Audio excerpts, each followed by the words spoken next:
SportsCage.com, our YouTube channel, and on the radio at 620 CKRM. Friday edition of the Sports Cage. Weekend is here. It's 3 o'clock, I know, but you could probably knock off a little bit early. Bosses won't care. If you are the boss, take the day off. Rest of the day. Oh, baby. It's for Nelson Homes. Home packages and RTMs for over 65 years. Solo mission today, but I have guests, and I got Colson with me. As always, I'm going to lean on Colson a bunch today for different things.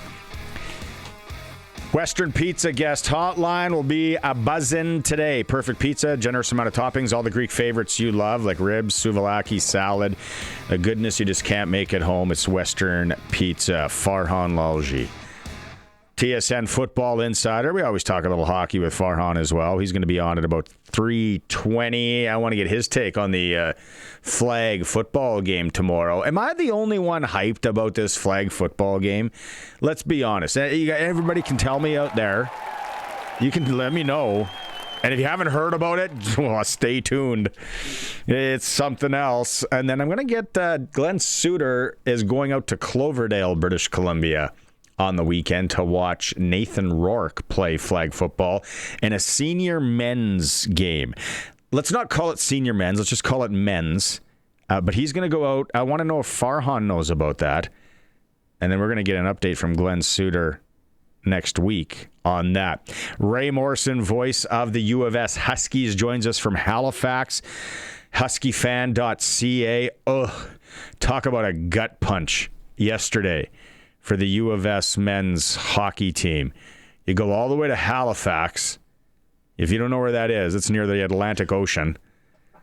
And you played one game, and now you're done. Wray Morrison will join us in hour one. Hour two, Off the Rails Friday with our NHL insider, Eric Francis.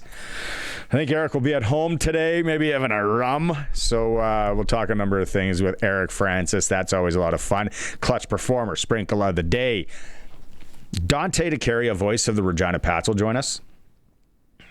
There's this possible tiebreaker situation in the WHL. It is an absolute calculus question. Buckle up when he explains it to us. Let's hope it doesn't get there if you're a Regina Pats fan. The Pats just need 1 point. 1 point. They play the Brandon Wheat Kings at home tonight. They travel into Manitoba to play the Wheat Kings tomorrow. They need 1 point. That's an overtime loss. We'll take whatever. Just 1 point. And the Moose Jaw Warriors, they need to sweep the Swift Current Broncos. Dante will break it all down for us. Keeping with the local hockey theme, if you're a hockey fan, and I know a lot of you out there, maybe you're going to watch the senior hockey in the area this weekend, because there's some great games that are going to go down. The AAA U18 male, also known as AAA midget, final start tomorrow at C6, at the Sixer, the Cooperator Center Sixer, where the security guards are former Navy SEALs. They start tomorrow night. Game time is 8 p.m. Tickets, $10 in advance, $15 at the door. There might not be any available, FYI. It's the Moose Jaw Winmar Warriors, also known as the Moose Jaw AAA Warriors, and the Regina Pat Canadians game one. You know what we're going to do, because we are just local here, and that's what we do. And I know you don't. Do you really care if we bring on someone to talk about something in the States? No. Let's bring on the play-by-play voice of the Regina Pat Canadians and the play-by-play voice of the Moose Jaw AAA Warriors at the same time. That's what we'll do in hour three. It'll be J.D. Haughton and Ardenn Lloyd joining us on the show. We're also going to hear from Regina, Saskatchewan resident Brandon Birnie about his hockey career. Dave Thomas sat down with him. That'll be in hour 3. So there it is. Boom. Busy day into the weekend. 6 o'clock. I'll need a tequila. There'll be a lot of talking. I want you to participate. I want all the regulars today to participate. There might even be, if you want to call in, Colson's sitting over there. He is ready to take calls. If you want to, what do you got on your mind? It's busy hockey time. It's very busy hockey. Are you excited about this flag football round robin tomorrow? Colson, have I got you excited about it at least? Can you let me give it to me straight?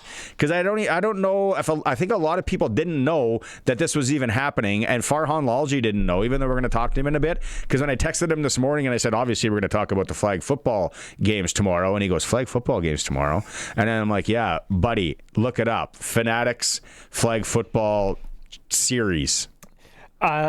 Excited might not be the word, but I'm definitely intrigued because I want to see who blows up. Like, do the NFL guys? Yeah. Do the NFL guys just get embarrassed by the national team? Is it like a close game where, okay, maybe they can actually be competitive, but then we find out after it's, because somebody said, no, you can't embarrass them. That's not allowed. Like, I'm here for the drama of this. Like, this is my reality TV right now. I was talking to someone last night, and they're like, I was listening to the Cage, and you were talking about that flag football thing, and at first I thought it was a joke. And I'm like, no, it's for reals. To a degree, we wish it was. It's a joke, Derek, but for it's reals. Real. Do you have the roster still from yesterday for some people that yes. haven't? We don't really need to go through Team USA. It's a Team USA flag football team that's assembled right now that would compete in the Challenge tournament. This isn't the team that's going to go to the Olympics because they're going to make a lot of different moves on that. Daryl Doucette, the third, not to be confused with the second, he's their quarterback. He's a pretty famous name when it comes to flag football. But it's the other two teams that are just so intriguing. Team Founders, which I don't really like the name, to be honest with you. Slightly better than Wildcats, but if you're watching the stream, I don't really like the jersey either. Come on. But get this. This is for real. This is happening tomorrow. Tom Brady, Jalen Hurts are your quarterbacks. Ashton Genty, Alvin Kamara, Rob Gronkowski, Anton Winfield, Devontae Smith, Stephon Diggs, Von Miller, Damar Hamlin, Patrick Peterson. Those are football players. Terrence Crawford, what is he, a boxer? He's in there as well. So that's like a team. They're actually playing. And then they're going to play against Team Wildcats, which is another garbage name. But it's Jaden Daniels, Joe Burrow, Saquon Barkley, Kyle Juszczyk, Odell Beckham Jr., Devontae Adams, DeAndre Hopkins, Derwin James, Luke Kuechly, Jalen Ramsey, and then the celebrities are Logan Paul, which would be awesome if someone runs him across the middle. And I Show Speed. Is he an influencer? What is he? He's a YouTuber. Influencer? Yeah. I Show Speed. Yeah. It's his name. Okay. Regardless. You know what? I haven't looked up the time. We should maybe look up the time that it starts. Well, because they're playing the modified USA rules. Yeah. Olympic rules, sorry. It says on the bottom 4 p.m. Eastern is when it starts. 2 p.m. here. Yeah, but if it's a round robin, that would just be the first game. It'll happen quick, though. Like flag games are so boom, in and out, we're going. Jeffrey on the YouTube chat, and I was waiting for somebody to text this in because the other word, and we'll talk to Farhan about it in a bit here. Actually, we're going to go to break. Jeffrey's got a question that I think a lot of you have about the news that Nathan Rourke is going to play flag football this weekend out in Vancouver. He's going to test it. You got to learn the game because it's totally different, but he can throw a football fairly well. He's pretty good at it. So Jeffrey's got a question. We'll ask that. We'll go to break. When we come back, we'll talk more about that with Farhan and Lalji. I want you to participate. Prairie Land Rentals, 600 Albert Street, where you get to deal with the owner.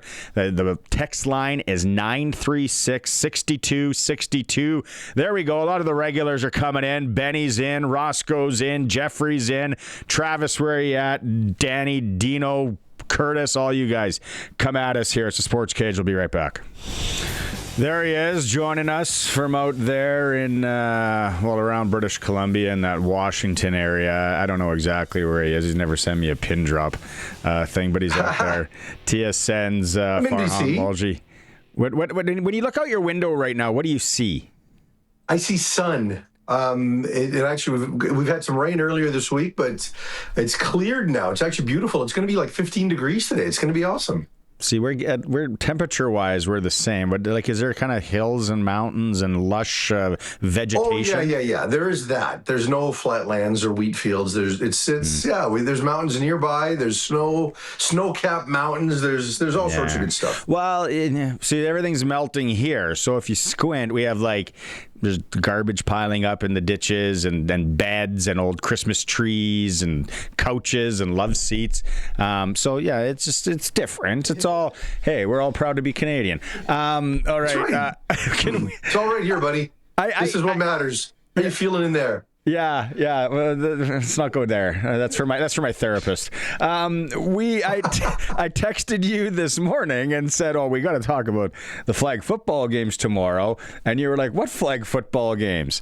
I have a hard time believing that you didn't know this was going down tomorrow. Well, truthfully, I did know it was going down, but when you said flag football, I automatically turned to Nathan Rourke and his sojourn into the men's flag football out here in the Lower Mainland. I'm like, you're not actually expecting me to go watch Nate play flag football, are you? And then Colson just told me that Suits is going to go do it. Suits used to play in that league, as did I. So, I don't know what that says about Nathan's, what he's going to be dealing with there. So, actually, sorry, let me take that back. I played in the touch league.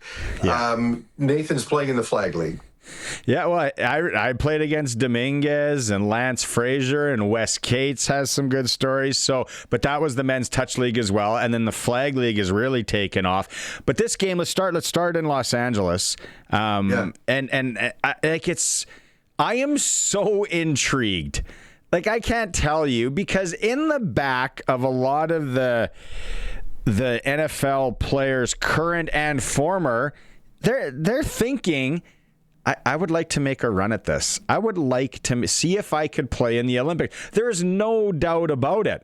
Whereas Team USA, and we've been around flag football, I think Team USA could absolutely smash these guys. I think they could too, because those guys know what it's like to play flag football. Now, that doesn't mean I think that version of Team USA should be the team that represents the United States in the Olympics, because the only reason it's in the Olympics is because of the NFL and their desire to get involved and brand their athletes. So those are the players that should be playing. I get that the flag football folks think that, well, we're the trailblazers, we're the ones that set this up. Nonsense. This is NFL marketing, right? So, but as far as the game tomorrow, look, it depends on the guys, right? I mean, Tom Brady at 48. You bet he's going to want to win, right? He's going to want to prove to anybody out there, whether it's Jaden Daniels or Joe Burrow on the other team, or whether it's Jalen Hurts, or whether it's Hoosh, I think that's the name of the quarterback for the U.S. men's national team, that he's still the GOAT, right? I saw some video of him today on NFL.com, and he can still pick defenses apart. So I think that'll be there. But then, there are some players that are just kind of doing this for fun. Gronk's only going to take it semi-seriously. You got players like Von Miller, a defensive lineman, who's going to be playing in this. That's not going to be part of what flag football looks like at the Olympics. So, can OBJ still play? We'll see. Saquon Barkley's in it. There's a bunch of names that are worth watching, but there's also enough of the older guys on these teams that make you think they'll take it a little less seriously. But that national team's going to be all in. We've all been that uncle, that dad, that whatever. You're out at the family reunion potluck, or you're out at the cabin on the beach, and someone fires up a beach flag / touch football game.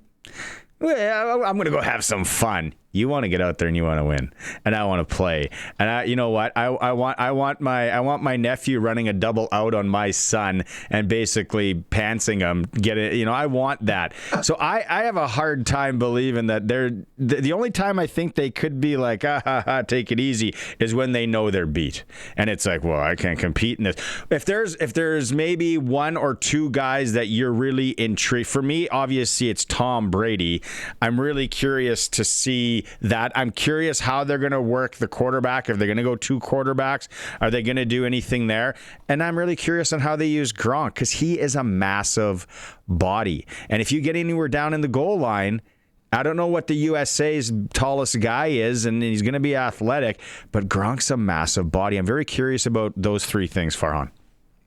Yeah, I think it's fair. And, the one that intrigues me, you mentioned the two quarterback thing. And I'm curious because when I look at NFL rosters, the guy that I think is the most obvious flag football player for Team USA at the Olympics is Jaden Daniels. So whether you have him at receiver and you run him, as a double pass guy, or he's just scrambling around in the backfield to get the ball out, that's kind of the guy I want to see. And yes, there's the Brady factor, but Brady's not trying to play for the USA in the Olympics. And, when he gets down to the goal line, I'm sure he's still going to have some chemistry with Gronk. It hasn't been that long since those guys played, so they're still going to have that. And you are right. As long as the games are close, I think it stays competitive. If all of a sudden, whether it's on a specific play or on a specific, if one team gets behind, to your point, then, maybe one team will start having a bit more fun for psychological preservation reasons.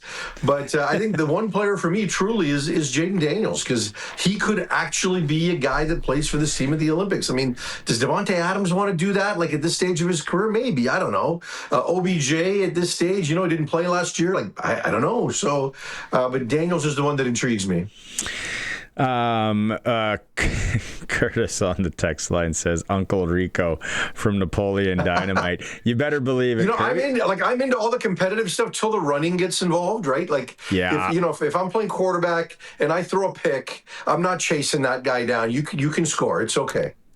I found out last year when I played, it's just that instinct of trying to beat the rusher, and I blew my groin. And I was like, well, that was quick. That was one and done. So no, so you want those competitive juices. I get that from coaching it now, from coaching flag and playing competitive golf where there's money on the line. Other than that, it's like Achilles, groin, hamstring. It just goes on and on and on and on.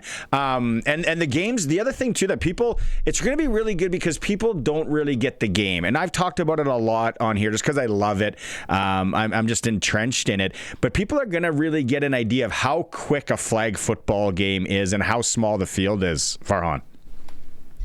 Yeah, you're right. It is tight. So you've got to be able to put balls into windows, but it is 5-on-5, right? So you've got to, you've got to be able to also push the ball down the field. You'll see a lot of, third and long, and you can just get a touchdown and get the whole thing back on one play. So there is part of that, but these guys have to. There is nuance to this game, right? They even have different terms and different moves that they use in flag, to drop and flip your hips so that you can avoid a flag, as opposed to how you avoid a tackle in actual padded football. So it is different, and that's why I think those guys that are on the national team have every opportunity to have a lot of success in this event tomorrow. And again, I don't think they should be representing the U.S. at the Olympics, because that's not what it's about. But I think they can have some fun, and I think those guys more than anything are going to want to make a point.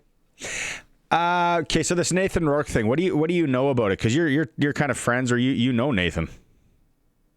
Yeah, look, I think more than anything, this is just Nathan trying to prepare. Look, Nathan this past year has learned to take himself a lot less seriously than the Nathan Rourke we had a year ago and the Nathan Rourke we had before he went to the NFL.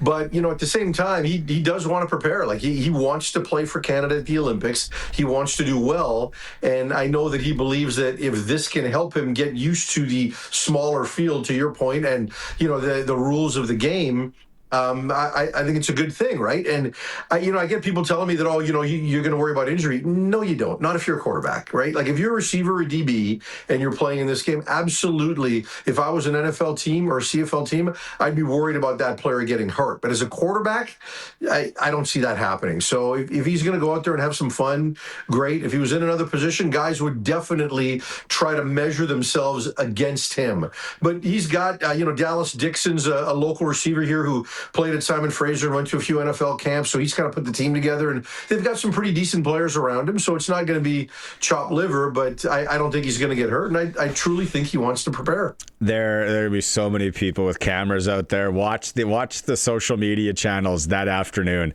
Nathan, if you intercept Nathan Rourke, someone's posting that. You know that. You might get interviewed.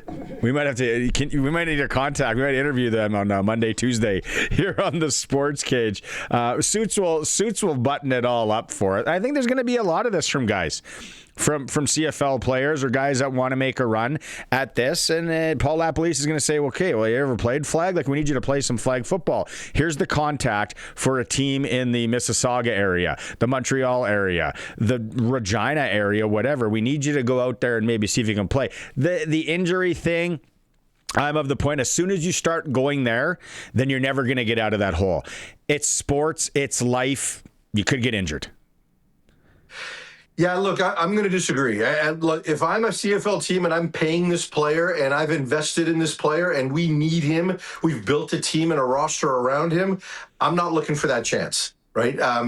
You can sit there and, like, if you want to be a CFL player and you want to practice, like, you can still get into a setting with your own teammates and just run plays and learn techniques and make it a little less competitive, but you're playing against, better football players. There are ways to prepare and there are ways to learn, right? And if Lapo wants to have a mini camp and have it, small field size, and you can assure teams that you're not going to go 5-on-5 in a scrimmage setting and we're going to have it totally controlled, then Football Canada can put that together. But I'm not looking for guys to get hurt doing this. It's why guys have in their contracts that you can't snowmobile and that you can't cliff dive and you can't do all of this kind of stuff. They have this in professional contracts for athletes. So I don't know why this should be any different. Again, quarterback's different because they're not running around. They're not going to get hit. They don't have to contest the ball.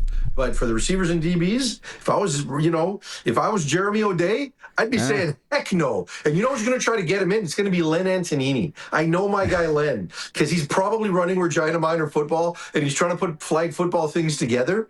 If I was Jeremy O'Day or Corey Mace, I'd be calling Len and say, stop now. It'd be more Mike Thomas. He's the flag football guy. But yeah, Len's got his hands all over football in Regina as well. And that's why in Suits' contract, they had no, that's why he had to teach scuba diving in the Cayman Islands. He had to do something that was safe back then. I really think you can get hurt doing whatever. You could get hurt running with your buddies 5-on-5 or whatever. So we'll agree to disagree there and just hope no one gets hurt. It's athletics. You're running on turf. You never know what can happen. What else? Was there a trade in the NFL today? Yeah, Sidney Brown got traded from Philadelphia to the Falcons, right? So that's one of note. Obviously, he's a Canadian, grew up, I believe, in Mississauga, but, in Ontario. And he and his brother, we know Chase Brown's a running back in the NFL, and Sidney, who probably had the more accomplished collegiate career, right? He was a higher draft pick. And, early in his career, he had an injury and it caused him to miss half a season. And then by the time he got back in and you looked at how the Eagles were kind of looking at the roster a year ago, it felt like they were kind of working past him. So for him to get a new opportunity in Atlanta with an opportunity to start, I think Sidney Brown's a really good football player, and I think he'll make the most of it. But, you kind of get one opportunity in a lot of franchises, and he had his one, and they decided to get some value out of it instead. When over under 2 years that we're at 18 games for the NFL? I think they're trying real hard to get it like by 2027, right? And some interesting news today. I saw Mike Florio talking about this on Pro Football Talk, but J.C. Treader, who's now the new head of the NFL Players Association, they're having the conversations with the NFL, and I think that there's a real possibility that that this could happen by next season, that you get to 18 games. But the interesting twist on it is to get this to pass, there was a suggestion that maybe you max every player's cap at 17 games. So even though you've got an 18-game schedule, only and again, it may not happen this way. They just may open it up altogether, but I think it's inevitable we're going to get there. And they're talking about 16 international games within all of that. Maybe we'll get one back in Canada at some point. I don't know, and I don't know that it really matters. But they do definitely want to get this game global at all parts. So, to have every team take part in at least one international global game, I think is something they want to do. But when you look at it, and they've gone to the CFL, teams have gone to the CFL previously. When they first expanded above 16 games, they've gone to CFL teams, and they've talked about how they manage a season and how the players get managed. And this could lead to 2 bye weeks. And as a result, the Super Bowl in Atlanta in 2028, they don't even have a date set for it yet, because they don't know when the Super Bowl is actually going to get played, because 18 games and 2 bye weeks and the impact that'll have on the schedule. Very interesting. In closing, have you watched much of March Madness? I have, yeah. The upset yesterday, High Point knocking off North Carolina. North Carolina with all those turnovers at the end, just brutal. And what was the other one? Kentucky and Santa Clara, right? Interesting one there, because Santa Clara scores. They hit a 3-pointer with, I want to say, 4 seconds left. And when they give the ball to the inbounds, before the ball gets inbounded, the Santa Clara coach is trying to call timeout to set up defensively. They don't give him the timeout. Kentucky comes back and hits a buzzer beater and winds up winning the game in overtime. So they pull it out. Duke almost loses. They pull it out. North Carolina can't pull it out. So there's been some interesting games in March Madness. My daughter, who is totally into women's basketball, has got me watching women's basketball. So I watched Washington play this morning against, I think it was against St. Louis. Gonzaga just got pummeled. So Idaho got pummeled. So some of the teams kind of in our region that we know kids that are playing on, we're having a chance to watch a bit of that as well on the women's side. But the women's side has fewer upsets. Oh, yeah. Yeah. It's a little more chalk. A little more chalk on the women's side. I watched. I was with my boy last night, and we put it on before we watched my daughter play on a feed, and I'm like, "Ooh, this is a North Carolina," and then VCU's coming back. They're coming back, and then just that last 15 minutes of real time of theater and everything. He was glued to it. He played basketball in elementary school, and he was just like, no, we got to keep it here. Like, we got to see. And he's not sprinkled on the game. Like, he's just like loving it, right? The theater of it all is pretty exciting. And I talked to a guy today, because he heard me talking about it yesterday. Being in a Las Vegas sports book, the first weekend of March Madness is something everyone should have on their bucket list if you're just a sports fan. Just watch people go cuckoo bananas out of places you've never heard of, like High Point. Like, what the heck is VCU. Hey, did you see that student radio people? Like, they actually had a student radio broadcast for High Point, and these guys were unreal. You should look it up. They were like on every bucket, just the energy. These guys are going to make it big, but they got a lot of attention for that. And then VCU going 12 of 15 to close out that game. So a lot of good basketball. This is the weekend to watch, right? I mean, you don't need to watch the Final Four. You need to watch opening weekend. Colson, you have that, don't you? Yeah, I'm working on it right now. Yeah, we'll play it later. It's and then I think it was the coach of High Point, and just he shouted them all out. Yeah, jeez, that's good stuff. All right, go enjoy your sunshine and your mountains and your lush vegetation, and we'll keep rolling here. If you need you want me to turn the camera on? I can show it to you. No. But if you need to use sofa or anything like that, there's a few on Ring Road here. Now that the snow has melted, I'll send you some pictures. Talk to you next week, Farhan. Have a good weekend, guys. See you later. Brought to you by the Cooperators. It's time to get financially fit. Cooperators can build a plan that works for you. Cooperators, invest in your future together. It's the Sports Cage. We are streaming through our YouTube channel at sportscage.com. Joining us on the Western Pizza guest hotline from huskyfan.ca, Ray Morrison from out in Nova Scotia. Ray, not the Friday and the weekend I'm sure you had planned or the U of S Huskies had planned. No, that's for sure. This Husky team, with that undefeated playoff run, they went on Barney at 6-0, and then, just how good things looked with the goaltending of Nolan Meyer and the scoring at Connor Roulette.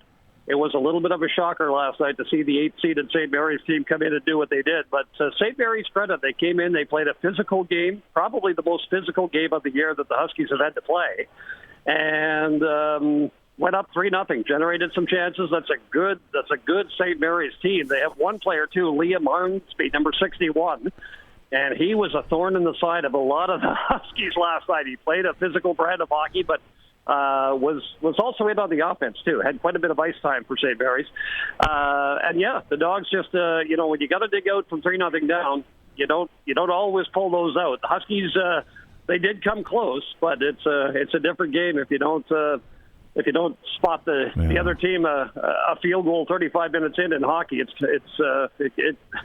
can work against you. It did for USAS last night. Do you think?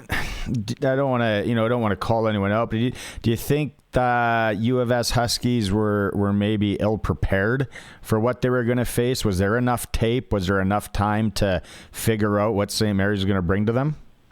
Well, I don't think it was a matter of preparation. I think it was just St. Mary's game plan and looking at the Huskies that, we're just going to play physical. We're just going to hit everything and see what we can do. And like I said, they didn't see that all year. So I'm not sure it was a lack of preparation so much so as St. Mary's really adjusting to what Saskatchewan likes to do, and that's, have big forwards but speedy centermen down the ice.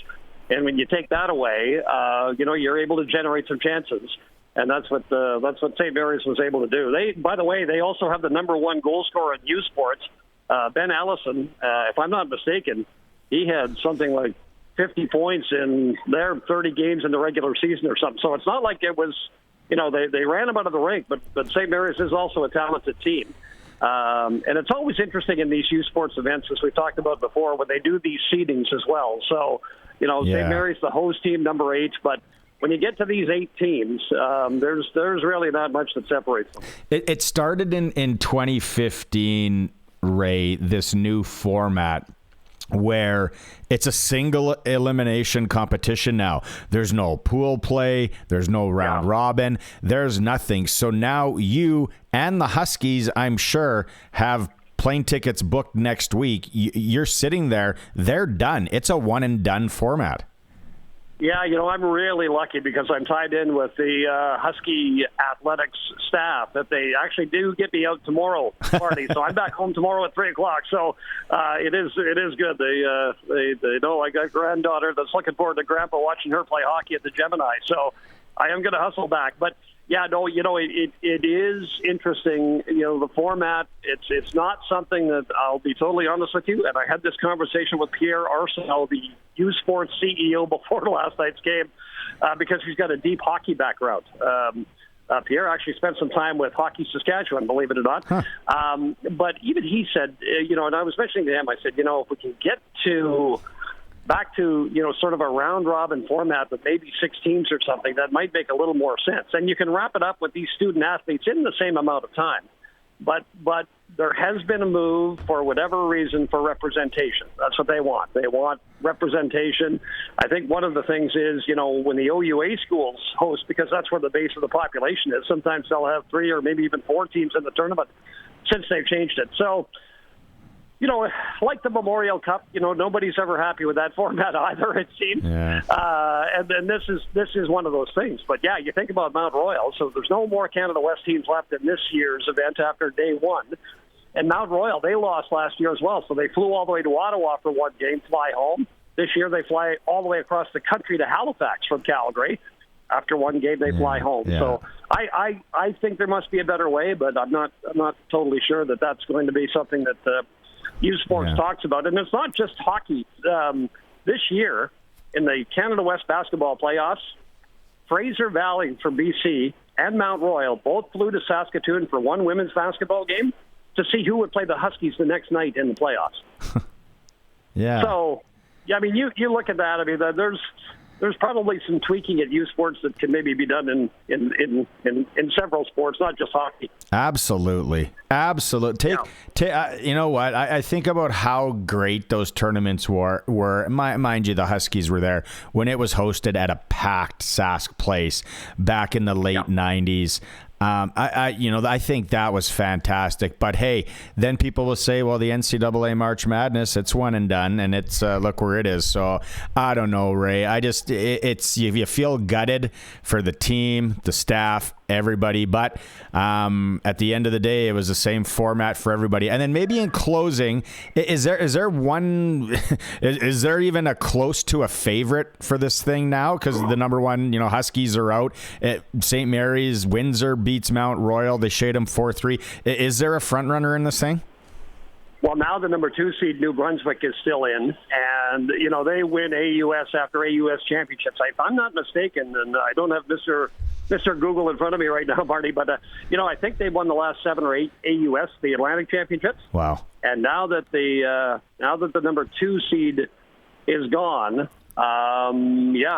this might open the door for NB to come in. But it's funny. I watched a little bit of the UQTR game today, and they've got a big team up front. Huh. And I'm not even sure how that game ended up today. I do believe they beat Moncton. So 4-0. 4-0. Yeah, and again, you're talking one game for the gold medal, right? So none of these teams came here to play for a silver medal.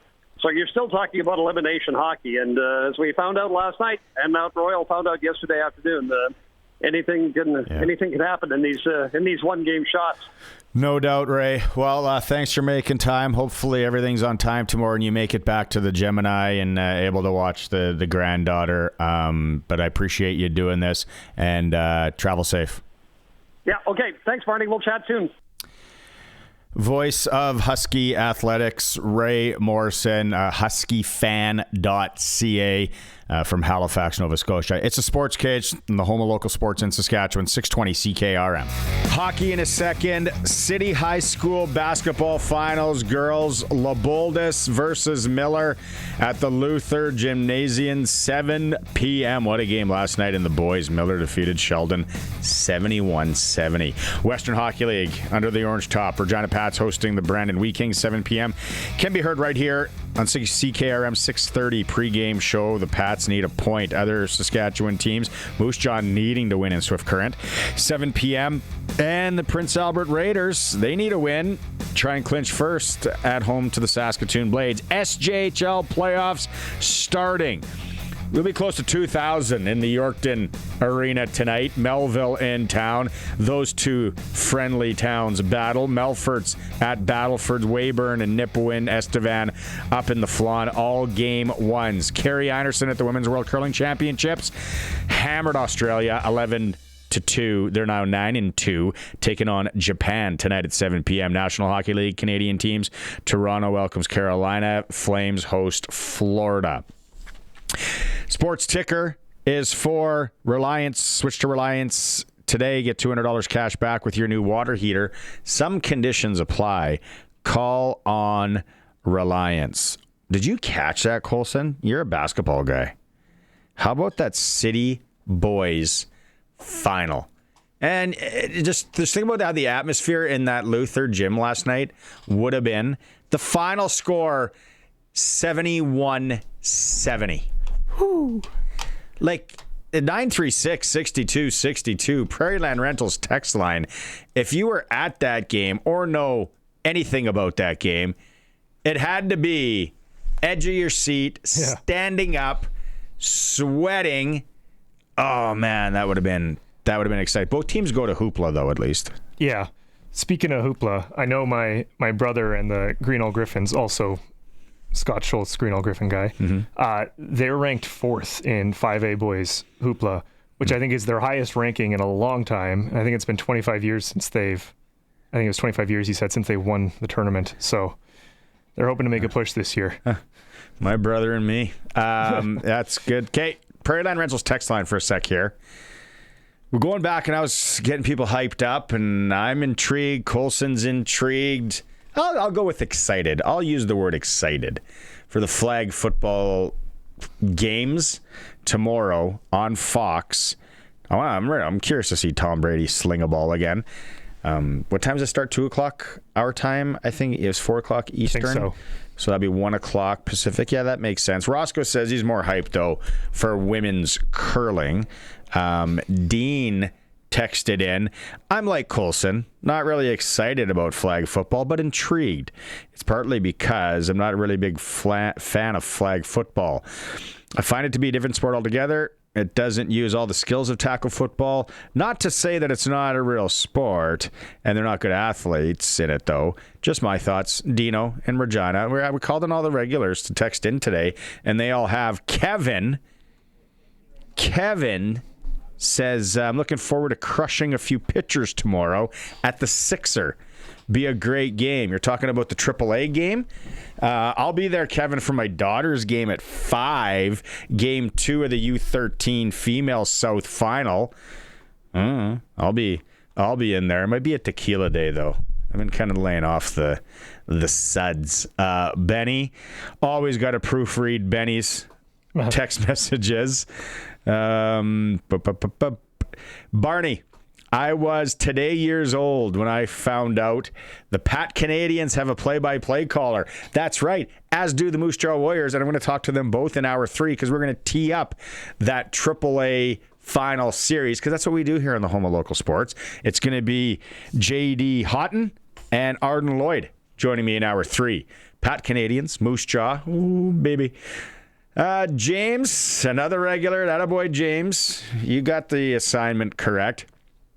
Barney, Len Antonini, and me go way back. We took turns accepting the leading scorer trophy for years in an outdoor competitive winter shinny league. I mixed up with the Riders OC father several times. We just didn't get along. James always has stories. James, big shinny league guy. James, 936-6262 if you got anything that you want to say. Oh, we have an allegedly. Okay, and allegedly. And this is coming through several people, so we're playing the telephone game. So somebody called in to the Ag phone line. Oh. So Ryan Young sends the message to Dave Thomas, who then forwards it on to us. There we go. Apparently, there is a referee or two involved with this flag football classic that are from Saskatchewan. Yep. I am doing all the digging I can right now, but they have the specific details they've given, which is like the roster, when it starts, what they're playing on, etc. And there's no other details that I can find, and it is frustrating. Mike Thomas was supposed to come on the show today. He's in Philadelphia watching March Madness right now live with eyeballs. Fair enough. He's boots on the ground at March Madness. But he did tell me today that there is a ref from Regina at this thing tomorrow. So that is true. There we go. Brandon, where you been? There's a regular. He's texting in on this Friday. Can't wait to see Brady sling it tomorrow and a fight break out between Gronk and Logan Paul. Go Gronk. Yeah. 936-6262, Paradigm Rentals text line. Keep them coming. Thanks to everybody who's texted in so far. Oh, and one other note tonight. Senior hockey in Langenburg. Kenora, Langenburg. Series tied 1-1. Who stole the Kishka tonight out there in the Garlic Belt?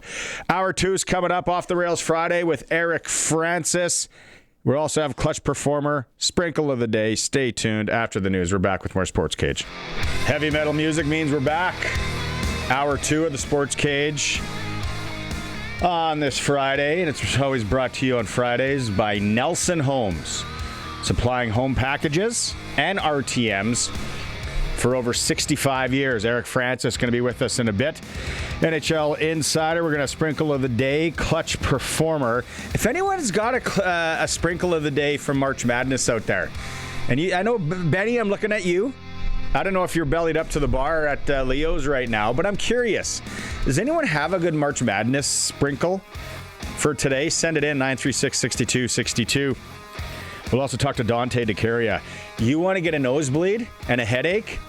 Wait till you hear Dante dissect the possibility of a tiebreaker in the WHL. It's something special. Tim and Raymond says, can't wait to see Tom Brady play tomorrow. That's right. Bert on the text line. Bert. Come on. I'm gonna say the joke, Bert, but then I think you should kill this joke. It should never be used again. Bert says, gentlemen, will anyone be checking the air pressure in the ball that Tom Brady will be throwing tomorrow? There it is. That's the last one, Bert. You could say the last time I used that joke was on the SportsCage. Travis, there you are. I was wondering when Travis was going to text in. The flag football referee from Regina, Scott Wolishin. I've heard of him. I might know him. See him. He's from Regina, but lives in Edmonton now. Maybe I saw him on Bourbon Street, West Ed Mall. Maybe on the roller coaster. Kevin. Shank, make sure franchise tells you the story he promised about the time he almost chucked him with Doug Wilson from Tuesday. Is Eric there? Okay, there we go. We'll start with that maybe. Kev, let's go talk to Eric Francis. Now for Inside the NHL with Eric Francis on the Sports Cage. Inside the NHL is brought to you by Sports Select. Getting in on more of the sports action you want is as easy as playing at sportsselect.com. Simply make your picks online, generate your QR code, and lock in your bet at your local Lotto Spot retailer. We lost a screen legend today at 86 years old, Chuck Norris. I didn't even talk about it in hour one. I saved it for today, and then I started thinking of my favorite Chuck Norris movies, and I didn't have one because I don't think the only one I remember watching was 1986, The Delta Force. I think we rented it from Family Video. Chuck Norris versus Doug Wilson. Who wins that one, Eric? Come on. We all know the answer. When Chuck Norris's parents had nightmares, they would come into his room. That's Chuck. You know what? If nothing else, even though you're probably right, Chuck Norris was like, everyone in the world knows him, but no one could name one or two of his movies. But if you haven't been introduced before on this very sad day when he passed away, I mean, none of us thought he'd ever die. But, you know, the Chuck Norris jokes are legendary. And if you haven't tapped into them, if you haven't gone online, please do yourself a favor. I promise you, you will chuckle out loud at Chuck Norris makes onions cry. That sort of stuff. It just never ends. I was just looking at it. I haven't looked up any today because I knew you and I were going to talk about it, and I wanted to laugh, and I am. Oh, yeah. The flu gets a Chuck Norris shot every year. It's just amazing how legendary this man has been made by the internet and the people that just put him on this pedestal, which no one could understand how he really got there. And they're all from that. They are. Okay, you have to tell the Doug Wilson story because we teed it up on Tuesday. Oh yeah. So Calgary Flames are going to the Stanley Cup final in 2004, and along the way they had to play San Jose, I think, in the second round. And at the end of the one game, it got out of hand, so it was time to send message. I think the Flames were getting whooped, and a brawl broke out 5-on-5. And Chris Simon, who's one of the toughest hombres I ever saw in my life, he's of Chuck Norris ilk. He grabbed Mike Rathje and just started absolutely dominating him. And Rathje's a big defenseman, could hold his own, but he grabs him, and then four other guys grab four other guys, and it's a full-on line brawl. You remember the fervor of the 04 run, so the crowd's going absolutely nuts. And because the Dome is so ill-equipped for, a big game, the GM is sitting about 6 seats over from me in the press box. And Doug Wilson stands up and throws his chair against the table, against the front of the press box, and is screaming down. And you could hardly hear him because the crowd was going so wild. But it was loud up in the press box. Everyone could hear what he was not what he was saying, but that he was screaming, and he threw his chair. And for some reason, I've always kind of seen myself as the big protector of the press box. You cheer in the press box. The Chuck Norris of the press box. I'm the Chuck Norris of the press box. You will feel my wrath. And nowadays, there's so many homers in the league, in every building. Almost every goal is scored, someone cheers or smacks the desk. Drives me nuts. I've given up. I can't police the whole thing. But he threw his chair and he started freaking out. And I snapped. I don't know why. I have no problem with Doug Wilson. I've always respected the man. I stand up and I go right over to him and I start screaming in his face. And I'm basically saying, you either respect my press box or you get the hell out. I don't know why it's my press box, but I just thought this is so unprofessional. And I acted unprofessionally in kind. And I'm screaming, not really, but I'm screaming at him. And people had to immediately intervene. Not that we were about to start throwing them, but it sure could have. It was just a heated moment. And we get separated and everything. And I actually ended up writing a little bit about it in my column after that game about how unprofessional the GM was. It got a little nutty.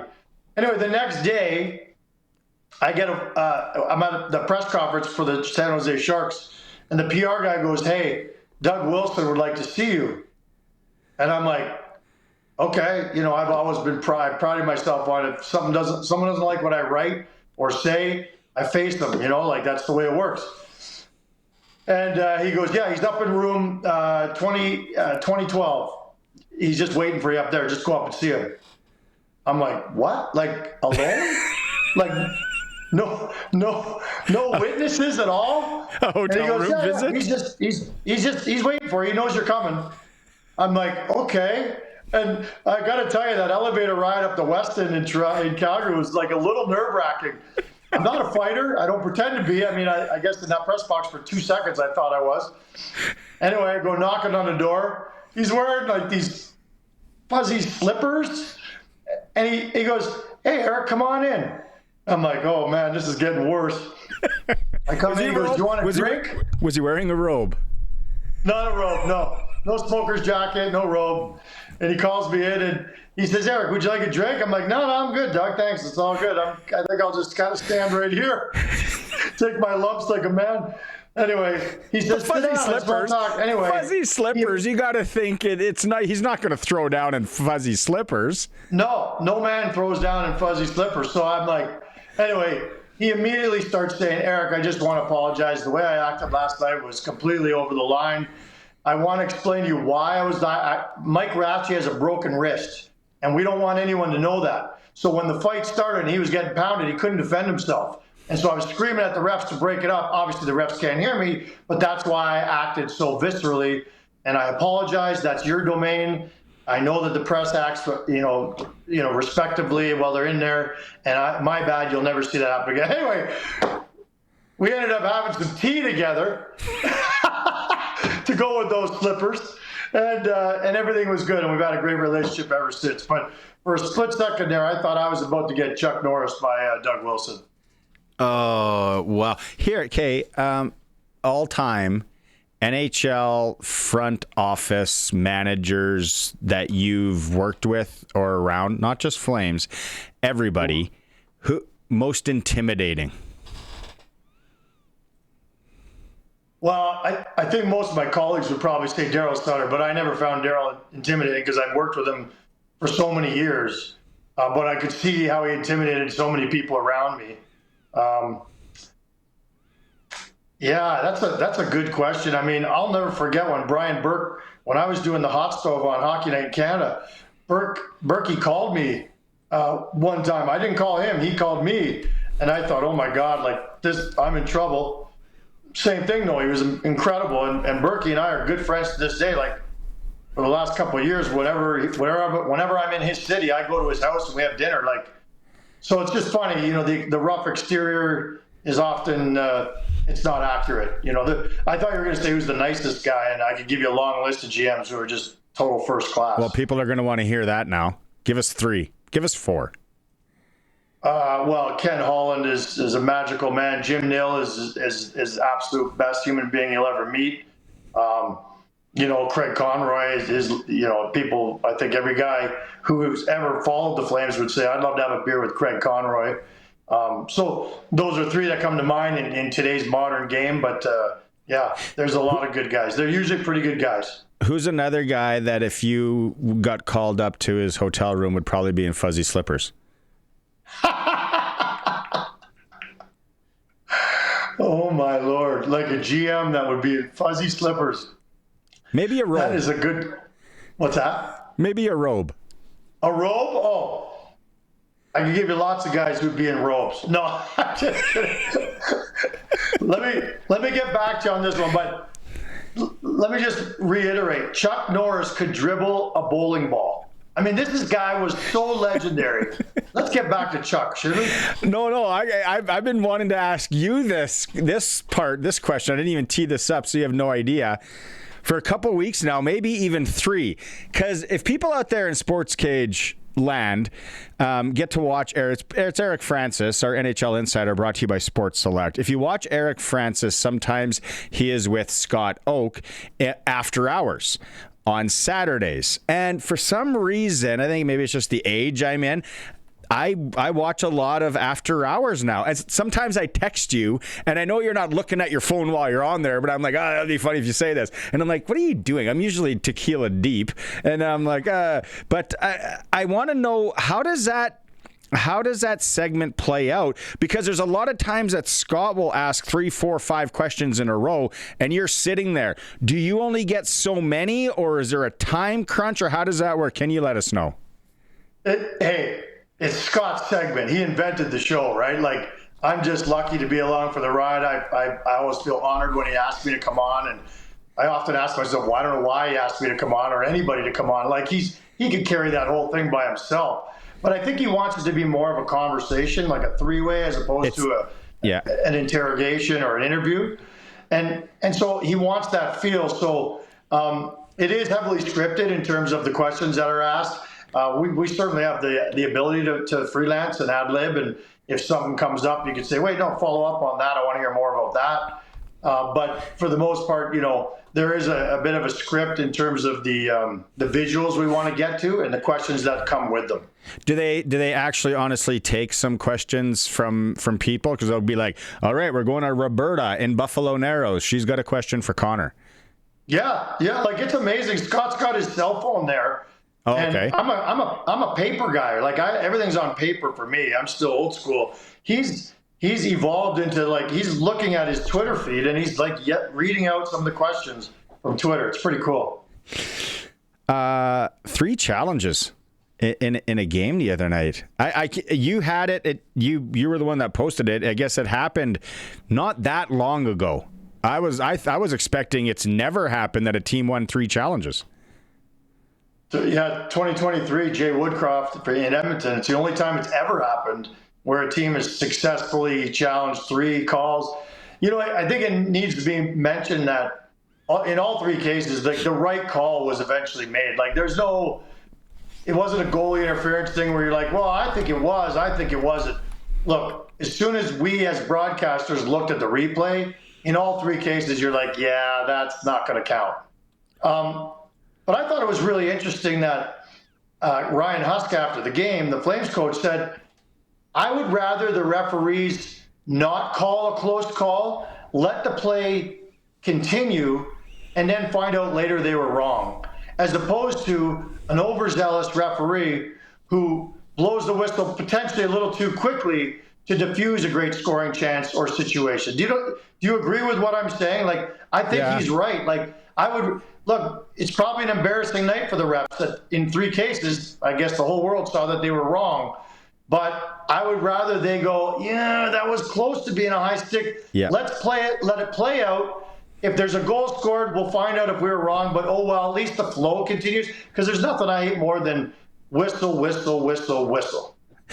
That's kind of what they do in the NFL. And I don't know about the CFL, but it's just let it play out, and then we'll go back and correct it. Florida's in Calgary tonight. It's a Friday night. First off, let's play the game. Let's start with Colson. Pull your mic over there, Colson. Friday night at the Saddle Dome. There's only 50 games left in the Saddle Dome. Only 50 games left. I heard that today on your radio station. How much do you think Friday night tickets, cheapest ticket tonight for Florida, Colson? Cheapest ticket? 22. Eric? Oh, that was my answer last time. Yeah, I'll go 23. No, man. You better sell your seasons tonight, because you can make bank. They're $38 is the lowest ticket tonight. I have season tickets, as you know, and I sold mine tonight. I was shocked I did. I sold them for way under value. But it's Matthew Tkachuk, and it's the two-time defending champs. I know they're no good this year, but, you know, Matthew Tkachuk will always have a special place in people's heart, or, you know, or they hate his guts. That's one or the other with him in every city he goes to. But, yeah, and it's a Friday night. That's a rebuild, baby. I know you won't. I know you don't do this, but at some point, I'm gonna have to get you to get Matthew to autograph something to my son, because he's filling out all these WHL questionnaires right now, and it's always like, what player do you model your game after? And all these kids are probably putting Crosby, McDavid, whatever. He's like, Otto, Matthew Tkachuk, Matthew Tkachuk, Matthew Tkachuk. Amazing. I want to see your son play. Look, I think Matthew Tkachuk is one of the best things that's ever happened to the NHL. There are people that are like freaking out right now when I say that, but nobody gets it like the Tkachuks. Nobody understands the business of entertainment like the Tkachuks. Nobody understands how to win a game in 5 different ways: with your mouth, with your stick, with your body, hitting a guy, with your fists, fighting a guy. Like, how many guys in the league can change a game with any of those 5 tools? Not many. Only Tkachuks. Marchand, maybe too. That's who my daughter plays like. Marchand. She plays like Marchand. They called her little Brad Marchand. Okay, let's get back to the Chuck. What's couple more Chuck Norris ones? I'm looking up Sun now too. Well, Chuck Norris uses pepper spray to season his meat. I mean, that's amazing. I didn't know that, but when you hear that. Where's that? On the 7th day, God rested. Chuck Norris took over. Man, they go on. Scott Forrest on the text line. When Chuck Norris does a push-up, he isn't lifting himself up. He's pushing the earth down.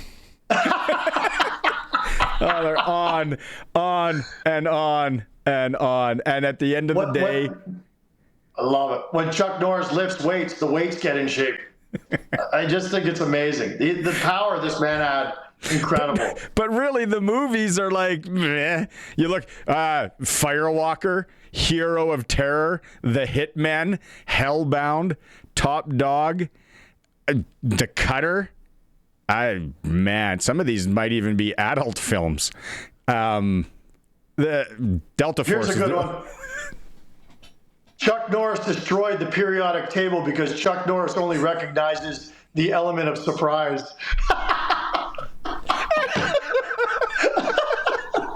That is a good one. Oh, man. Chuck Norris beat the Sun in a staring contest. You got good ones. You found good ones. You should, print those off and just all night at the Dome until somebody punches you in the media booth. Chuck Norris doesn't breathe. He holds air hostage. Eric Francis, our NHL insider. All right. Have a good weekend. I'll text you if you're on Hot Stove tomorrow. Yeah, please do. Give me a challenge, my man. Thanks. See you, buddy. Later. It's brought to you by Sports Select, where now you can make all your picks online. It generates a QR code. Lotto spot retailer, scan away. Every bet is 100% legal. Chance of winning cash in hand right now with March Madness on, NHL playoffs. Maybe you like the golf as well. Must be 18 plus to play. Play responsibly. Oh, that's why I didn't bring it up in hour 1, because I knew Eric was just going to take the Chuck Norris thing to another level.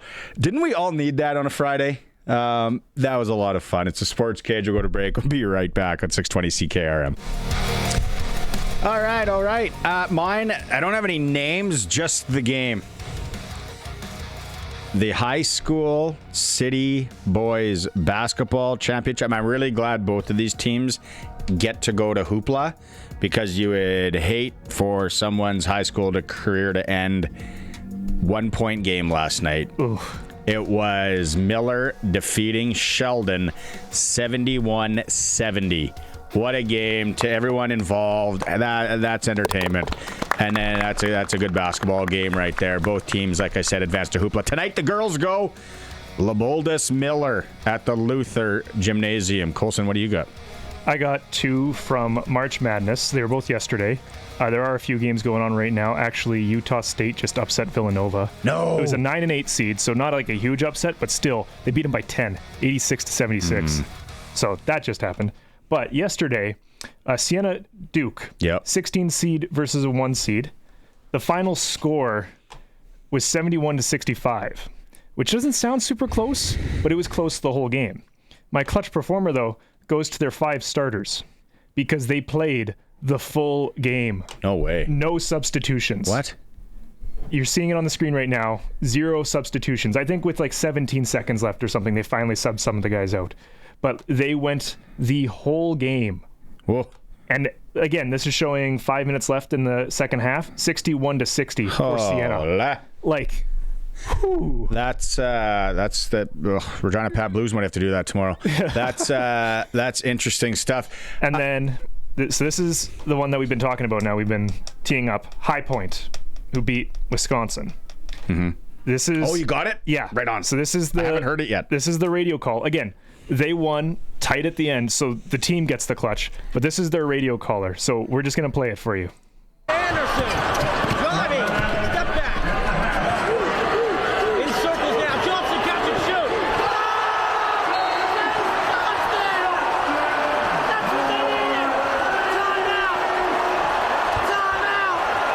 Portland.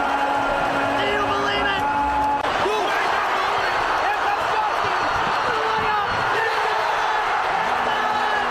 And they take the lead with 11 here left. This is so good. Takes it down. If you're not watching the stream, you're just getting the audio. These guys are awesome. Inside. Drive, 6 seconds. Block, they grab it, they foul. Anderson gets it. Throw on the glass slipper. It's a Cinderella story in Portland, Oregon. For the first time in program history. High Point breaks through. We will see you in the round of 32. Oh, what a feeling.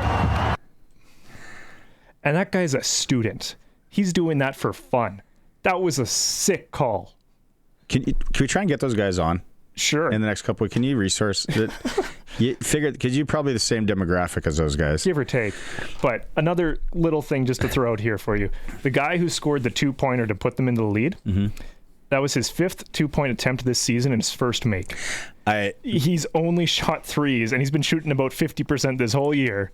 And then hits a 2-pointer to put them over. I heard that. That's wild. This whole story, man. Have you ever seen the guys on Instagram that do the fake play-by-play over top of like famous calls?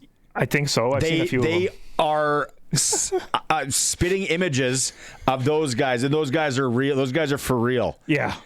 It was so people out there that are listening on the radio, if you know what I'm talking about, the 2 young guys that's on Instagram a lot, and they do famous call the Masters. They'll do basketball, baseball, football, hockey, and that is what those guys look like. Yeah, you just reminded me. We forgot to bring this up while Eric was on. The Masters posted on their website a video search. You can go and search up any shot from any final round since 1968. I need to know if Harry knows that, because that is something that Harry will go down the rabbit hole and he'll like stay up for 3 days. Just doing like, that. Oh, this one. I wonder if they have it. But only the final rounds. So if you want like Tiger from round 2 in 2008 or something. Yeah. Out of luck. Or old school stuff. Like Fuzzy Zeller ripping a 2-iron thin off the tight lie. That was Clutch Performer. For Kellen Solar in Lumsden, Saskatchewan, local company. You're thinking solar maybe on the house? They can come by, give you a quote, let you know if it's possible. Maybe farm, maybe cottage, business, whatever. Kellen Solar, the local company in Lumsden, Saskatchewan. Okay, let's go right into sprinkle of the day here. Colson for Sports Select. I've said it before. You can just scan a QR code now, make your picks online, go to your Lotto Spot retailer. Hey, we're all in the same boat here. We did get a text or two on the Prairie Land Rentals text line. I asked about a sprinkle from somebody. Here, Benny sent one in. Sprinkle of the day, Iowa State, all the way. Iowa State, are they playing? There's a lot of games. There's a lot of looking at Iowa at Clemson. That's not Iowa State though. No. But anywho, I want to you look at the NCAA game, Iowa Clemson's a -1.5. That's going to be I like the tie at 240. On the way home, I don't know what time does it start? 4:50. Might have to call in a favor. Might have to get the boy. Oh, he's not of age. I might have to get the wife to stop in and get this one. You have UCF, UCLA. It's a 5-point spread. There could be some ties to have tonight at sportselect.com when it comes to March Madness. Oh, exciting time. Sportselect.com. Make your picks online now, or you can go and fill them out the way you also check out the future situation. You can still bet on the winner of the whole darn thing. Every bet is 100% legal with your chance of winning cash in hand. Sports Select, when you're ready to play. Bet on the original. Must be 18 plus to play. I should have read that part. Play responsibly. All right, let's go to break here. Sports Cage, we're having a blast. It's Friday. It's for Nelson Holmes. Streaming through our YouTube channel if you want to watch along at sportscage.com. Luther Gymnasium will be buzzing tonight. It's the City Girls Basketball Championships. LaBoldus Miller, 7 p.m. tip. Hockey. Under the orange top, Brandt Center. Pats hosting the Brandon Wheat Kings. Brandon needs points. The Pats need 1 point to clinch a playoff spot. Get their early pregame show right here on 620 CKRM at 6:30. Other Saskatchewan teams, big one, Broncos hosting Moose Jaw. Moose Jaw needs to win there. Also, the Blades are in Prince Albert to take on the Raiders. The Raiders need points to try and finish first. SJ playoff start. Here we go. Yorkton home to Melville. Battleford home to Melfort. Weyburn traveling into Nipawin, and Estevan's made that sexy trip all the way up to Flin Flon. World Women's Curling Championships in Calgary. Carrie Anderson dusted Australia 11-2 today. They're now 9-2, taking on Japan tonight. National Hockey League Canadian teams, Toronto, they're warming up right now. They're taking on Carolina, and the Flames are home to the Florida Panthers. SportsCage.com poll. Which SJHL team is most likely to pull off a first-round upset? Vote at sportscage.com. Prairie Land Rentals, if you need anything rental-wise in and around Regina, not just Regina, 600 Albert Street, you get to deal with the owner. Prairie Land Rentals text lines 936-6262. I'll throw this out there. Terry in Montana listening. Clutch performers. How about the Scobie Spartans boys basketball team? They won the Class C state tournament after winning the Class C 8-man football title last fall. That's impressive. Memories forever in small town Montana. Thanks, Terry, in Scobie, or in and around Scobie down there. Love me, Montana. Man, I love Montana. Greg on the text line, he's got Chuck Norris one for us. He goes, when Chuck Norris dies, he didn't go to heaven. The heavens come to earth. Thanks, Greg. There was a funny one somebody sent in. Kevin from Regina. Next year's Halloween costume, I'm going as Doug Wilson in fuzzy slippers and a robe. That's from the Eric Francis segment. Good one, Kevin. Absolutely love it. James in Regina. James wants to get in touch with Jeffrey in Calgary and go have a pint, maybe go watch some football. So Jeffrey, there's a guy that's on the text line. He's not on the YouTube chat. He doesn't watch the YouTube stream, but he wants to get in touch with you. Here he is disputing something Barney says again. And he's read through a video there. That's good. Another sprinkle of the day coming in from the Ben Dog. St. John's, Kansas, Yukon. Bet big, fellas. St. John's, Kansas, Yukon. So those are straight wins, I take it. So what is that? It's got to win by more than 4. It's always iffy. Kansas and Yukon got to be somewhat heavy favorites on there. So yeah. They're all pretty heavy. Are they? Yeah. I just got it up there. What is it? Total odds only come to 151 though, Ben. That's mac and cheese stuff. I don't know. You can do that one if you want. I might look at something else. I'll keep you updated. 936-6262 if you want to get in on things. Prairie Line Rentals text line. Maybe you got a Chuck Norris story and all that. Is anyone a fan of his movies? Like I said, I haven't heard of a lot of these.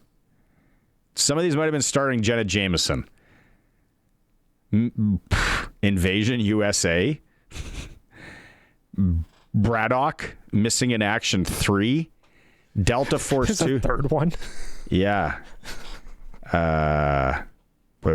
Forest Warrior. Direct to video. There's a lot of these are direct to video. Sorry, we shouldn't be laughing at the 86-year-old Chuck Norris who passed away today, but Chuck Norris, he's famous for just a lot of stupidity on the internet that people have made up. Wow, did he have a television career as well? That's last time he was on something was 2020. He was on Hawaii 5-0. He was Walker, Texas Ranger. That's probably his most famous work. And that's a TV show. His cameo in Dodgeball is also pretty famous. Oh, I can't remember Dodgeball. You can dodge a wrench, you can dodge a ball. Yeah, I remember that quote. It's when they're playing the final game and they need a judge's ruling if the original Joes can play or not, and he's the third judge that gives them a thumbs up and lets them play. Oh, okay. I might have to check it out. So the WHL playoffs and the possibility, and I think we all kind of want to see it, maybe a tiebreaker because there hasn't been one for a few years.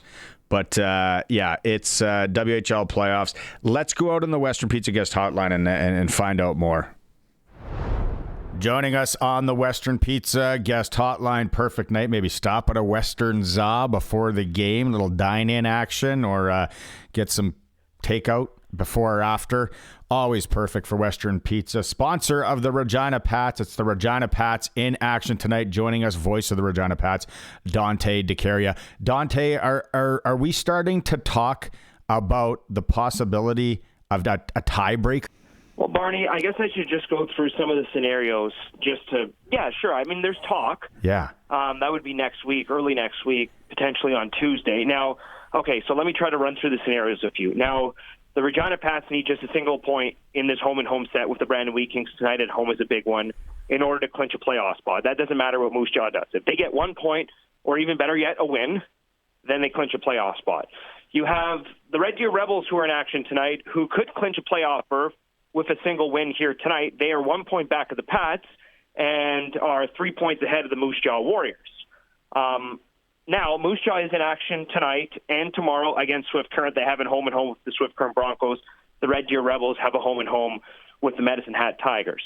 So the only way that there would be a tiebreaker game would be, number one, if Moose Jaw wins their next 2 games, which would be 4 points, they tie Regina in the standings, and Regina does not win or get any points at all. The only way that there could be a tiebreaker game with the Red Deer Rebels is if Red Deer gathers just a single point, so an overtime or shootout loss, Regina does not get any points, and those 2 teams are tied, and then it would be a tiebreaker game with the Red Deer Rebels. One thing I should say is that in both scenarios, a tiebreaker game would be in Red Deer or in Moose Jaw. Regina cannot host the tiebreaker game because it would have Red Deer or the Moose Jaw Warriors with more wins than the Regina Pats, and the first tie-breaking scenario is wins. So Regina would have to play a tiebreaker game on the road. It hasn't happened since 2018-19, so it's been quite a long time. Again, these things don't happen very often, Barney, but it is a possibility. Regina just needs to win. That's it. Holy cow. That's the reason I didn't like calculus and all those classes like that in school. That is a lot to follow. But it just for people, the simplest thing, Dante, is a Pats win. Simplest thing is a Pats win or an overtime loss. Like literally just one single point. If Moose Jaw wins their next 2 games and Regina gets a single point, they still finish a point ahead of Moose Jaw. Now, that doesn't dictate whether they finish 7th or 8th, but they just need a single point just to make the playoffs, like just to even finish 8th. And that could be a matchup with the Prince Albert Raiders. If the Prince Albert Raiders win tonight, they clinch first in the entire Eastern Conference, which would get them home ice advantage through the majority of the playoffs through the conference finals. So they're in action tonight against Saskatoon. That's a big game for them. The Brandon Wheat Kings have something to play for as well, right? A lot of people are probably saying, well, these games don't really matter for Brandon. They'll just kind of fold the tent. Well, I don't really think so because Brandon is only 3 points ahead of Saskatoon, and they want to finish in 5th, which would give them an opportunity to play the Calgary Hitmen in round number 1 versus the Edmonton Oil Kings in round number 1. If Saskatoon wins both of their games against the Prince Albert Raiders, which is unlikely, given that Prince Albert's one of the top teams and they're playing for something as well, then those 2 teams would kind of slide front and back of each other. So, I mean, both teams tonight at the Brand Center are playing for something. For anybody that is coming to the rink tonight and says, well, you know, Brandon's just going to kind of lay back and just let things slide, I don't think that's the case at all, Barney. Oh, yeah, like it's great in that respect for a fan and a fan of the league. There's so many teams playing for things right now. Okay, here's a tough one, or here's one for you, Dante. And now I want you to answer it honestly. Who do the Pats match up better against? Who do the Pats want to play in the first round? Well, if you want my personal opinion would be the Prince Albert Raiders because at least they've won a game against them in the season series, and some of the games have been somewhat close. Going back to last Saturday, just a 2-1 shootout loss to Prince Albert at the Brand Center, which was a game that Taylor Shabashnik made 64 saves on 65 shots, which from what I understand might be a Pats single season or single game record by a goaltender. In fact, if he would have got the shutout, it would have been a Regina Pats record for most saves in a shutout, and from what I understand, it could have been the league record as well. So from that standpoint, I'll say Prince Albert. Medicine Hat, just those 2 teams play 2 different style of games. You have in Medicine Hat the Ruck Twins, who are 1 and 2 in WHL scoring, and then you have Pickford, who's close to setting the WHL record for goals in a season by a defenseman. I think he has 47. The all-time record is 49, which is insane. We'll never see this for a while. At least I don't anticipate. You have Wu, who has over 28 goals this year as a defenseman. He leads all WHL defenders in scoring with over 80 points this year. So those are, in my opinion, 4 players that are potentially able to get league awards this season. Then you look at the Prince Albert Raiders, and they don't have a single player within the top 15 in WHL scoring this year. The player that leads their team in goals and in scoring is a defenseman by the name of Daxa Rudolph, who needs 1 more goal to surpass Josh Morrissey for the Raiders' single-season franchise goal record by a defenseman. Jeez. So 2 different teams. You have a very balanced Prince Albert Raiders attack that really can play all 4 lines in all situations that just rolls everybody. Now, that might change in the playoffs. We'll have to wait and see if, I think the playoffs go deeper and you face off maybe against the Medicine Hat in round number 1. I'm sure they'll shorten out the lineup and stuff like that. But Medicine Hat, to me, is a team you don't want to run into in the playoffs. And it's kind of pick your poison. You don't want to play both teams. They're both very good. But I'd rather play Prince Albert just because you don't have to deal with the Rucks and Pickford and Wu and Basha, who played this year in the American Hockey League before being reassigned to the Medicine Hat Tigers. He's a second-round pick of the Calgary Flames. I mean, they have the 2 Finnish defensemen who are 2 NHL picks on their back end. Like, really, that's a team that's very difficult to beat in the Medicine Hat Tigers. And, hey, Prince Albert's good as well. They have Braden Coots, who is probably going to turn it up a notch. He played NHL games this year, so what am I even saying, right? Oh, I know, man. I'm getting excited. Like, I wasn't planning because I got things to get to the Brand Center tonight, but now just with everything on the line and like I might have to go to the game. One thing I wanted to ask you, what do you know about Brandon? Is Brandon healthy? I know they got something to play for. No. I talked about it yesterday. No, they're not healthy. Okay. They've got stuff to play for. They're not healthy. From what I understand, they did get their backup goaltender, Jaden Krause, back. He'll be in the lineup tonight. I don't know if he's going to start. Regina might start, the monster, the 6'7" goaltender that they have. From what I understand, they're pretty banged up. I mean, Joby Baumgartner's missed a lot of time. Grayson Brzezinski's been in and out of the lineup. I mean, two of their top 6 defensemen have really missed almost the whole entire season, Ronald and Ardenn. Very young back end with not a ton of experience, led by Georgios Pantelis, who's a former first-round pick in his own right. Their forwards are very talented, led by Luke Misselbacher and obviously Jackson Jacobson and Jordan Gavin. Carter Klippenstein's been in and out of the lineup with injuries. I mean, Chase Serkan, who a lot of fans here in Regina know has been hurt. I believe he could be in the lineup tonight. They're not entirely healthy. But they still have lots to play for. Yeah. You know? What about the Pats? What about Liam Pugh and Maddox Schultz quickly? Yeah, Maddox Schultz will play. This will be the last regular season game of the season. Liam Pugh will play tonight. He has one more game left. He'll play tomorrow in Brandon. Other than that, it still is a little bit of a banged-up lineup. The Pats are kind of down to 5 defensemen for tonight's game, so I think they'll be playing with 13 forwards and 5D. Dante, good stuff. Big one tonight. Hey, this is what you love, right? You're calling games that matter. It's the best part of the gig. Yeah. Well, you got a few years here where it's going to get exciting, my friend. So buckle up. All right. Maybe see you at the rink tonight, Dante. All right. Sounds good. See you later. Thanks for doing this. Pats and Brandon Wheat King, 7 p.m. under the orange top. If you can't make it, you can listen to the game right here. Pre-game show starting at 6:30 on the Mighty 620 CKRM. It's the Sports Cage. We'll go to break. We'll be back in a moment. We're streaming through our YouTube channel at sportscage.com. Welcome back. Sports Cage on this Friday, going into the weekend, and it has been fun. It's for Nelson Homes, supplying home packages and RTMs for over 65 years. The Prairieland Rentals text line has been pretty hot with Chuck Norris isms. That's what we can call him. We lost the screen legend today. How old was he, Colson? 86?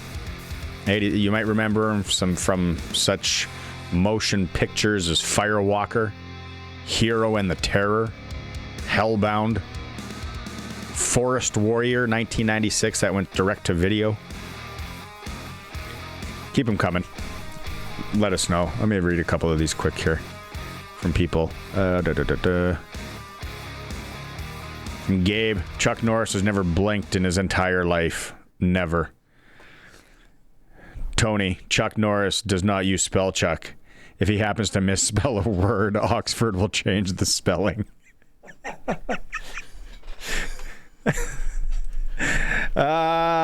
Sam, Chuck Norris stands faster than anyone can run. There's a lot. Eric Francis, if you go back and listen in podcast form or watch it on YouTube, Eric had a blast with it. It's exciting times around Saskatchewan. We got a lot of hockey, playoff hockey. We're going to get to the AAA midget series that starts tomorrow between Moose Jaw and Regina in moments here with both play-by-play guys. Dante talked to us about the Western Hockey League playoffs. That's going. SJHL playoffs starting tonight. We briefed that. Female playoffs, senior going on. What a game. What a game. And by the way, someone asked this on the text line too. What's going on in Raymore Sunday for tickets? Raymore and Lumsden Provincial A final. I can tell you that the plan is first come, first serve at the door. Hopefully we don't have to turn anyone away. It will be get to know your neighbor night for sure. Like an old bar. Be like a bar in the 90s. Everyone packed in, nice and tight. Yeah. That's, what is that, 5 o'clock face-off in Raymore Sunday? I might be there. Might be in the mixer. Did you have something, Colson? Just a couple more Chuck Norris ones. Chuck Norris's shoes tie themselves. What's that? Chuck Norris's shoes tie themselves. And he built the hospital he was born in. Oh, yeah. 936-6262. And then someone here, no name, was asking about that flag football game. It is tomorrow in Los Angeles, and they were asking about the Tom Brady roster.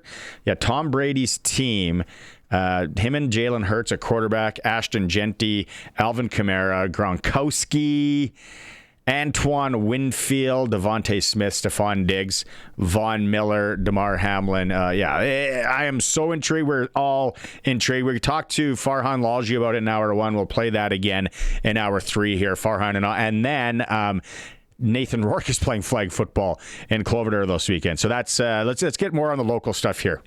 Okay, we've been talking about it here. We cover it here because we love it. I think it's going to be an amazing series. If you followed it last year, it was fantastic, and we got it again. It's what we thought. Moose Jaw Regina, male U18 AAA championship final, midget AAA for all of those of you born before 2015. It starts tomorrow at the Sixer here in Regina. I thought it'd be fun to bring on both play-by-play voices of the teams. Joining us again on the Western Pizza guest hotline from the Regina Pat Canadians, Ardenn Lloyd, and from the Moose Jaw Warriors, JD Haughton. Fellas, it's here again. Ardenn, we talked about this a couple of weeks ago, that all signs were pointing to this, but then the Saskatoon Blazers were like, hold up, we got something to say. And then now they extend and they push Moose Jaw not only to game 5, but to overtime. Regina Pat Canadians, they might not want to say it, but it's like, go beat each other up. We're here resting. Yeah, it was a little bit up in the booth. It was nearly as exciting as calling those games, but we checked the box scores in between the intermission, and I'm like, oh, check it again. Oh, check it. Oh, they're going to 4. Oh, they're going to 5. Oh, it's going to OT. Oh my goodness. So I had a roller coaster just watching the box scores. I can't imagine what it was like to be there. JD, we heard your call. We played it on the show yesterday. It was exciting. Definitely a day of rest for the vocal cords. Was it always going to be Ryan Gibbs that scored that goal? You know what? Actually, it's funny. Before that game, I don't think Ryan has had the playoffs so far leading up into game 5 that I think he wanted to have. He led the league in goals with 41 as a 17-year-old, and propelled past his stats from last year. But he only came into game 5, I think, with 4 assists. So I think for him, we were all talking. We're like, Gibby's due for a game, and I think he tied the game twice and got the game winner. The hometown kid, and in his home rink in front of all his high school buddies and all his classmates. I had a feeling that he was going to break out. Obviously, a hat trick in game 5, including the game winner. I wasn't on the old bingo card, but I think for him, you couldn't have written that any better. It was awesome. Ardenn, what do you got to say on that? I just got to say, that's the last thing that we wanted to see. We noticed the same thing, right? Gibbs had a bit of a slow playoffs, but man, hat trick performance coming up. We hate to come into that hot hand. Hey, but shooters got to shoot, right? And then they step up at the right time. I want to ask you, Ardenn, do you got any inside baseball for us? Do we know, is Maddox Schultz and Liam Pugh expected to play in this? I know the live barn feed at the Cooperator Center is always locked, so I don't know. But yeah, what do you know about those two players for the Pat C's?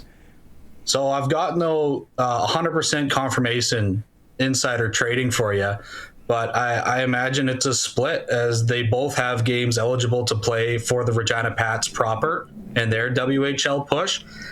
They need to gain a point on Brandon here in the last weekend in some way or another. All they need is an OT loss to secure a playoff spot, but they lose out and Moose Jaw wins out. That's playoffs gone. So a split is likely, and once the Pats make the playoffs, if that might overlap just a tad with the end of this series, it's entirely possible. So they'll be in the lineup, but I can't tell you with 100% certainty that they'll be in it for the whole series. JD, when you've called the games and you've watched the Pat C's play, a lot of people are saying the Pat C's are still a really good hockey team without these two players in. But let's be honest, you got Maddox Schultz and Liam Pugh. It's a different ball of wax. How do you think the Warriors are gonna handle this? How do they match up with and without those two in the lineup? I think they, obviously with those two in the lineup, they're two really exceptional players. That's why they were granted exceptional status. It's in the last 3 years, to play up an age group. We saw it last year with Maddox in our league. He scored 93 points as a 14-year-old. They're really, really great players. And just for us to match up with them when they're in the lineup is just to be really good in our own end and good structure and good defensively. And I think,